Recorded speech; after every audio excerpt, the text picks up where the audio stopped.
আর এই কমেন্টগুলো করি না ভাই, কি পার্টি করি না করি এটা আমার ব্যক্তিগত ব্যাপার, ঠিক আছে?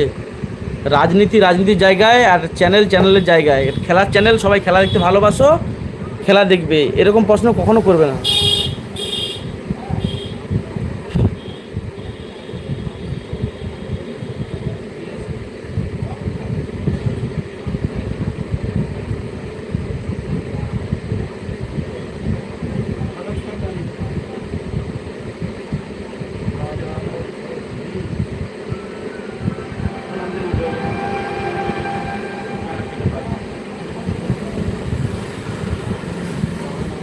কি পার্টি করো বলো, না হলে চ্যানেল থেকে বেরিয়ে যাবো, অসুবিধা নেই, ডোন্ট মাইন্ড, চলে যাও, কোনো অসুবিধা নেই ভাই, এভাবে বলো না। ভালো না লাগলে দেখো না, চ্যানেল দেখো না।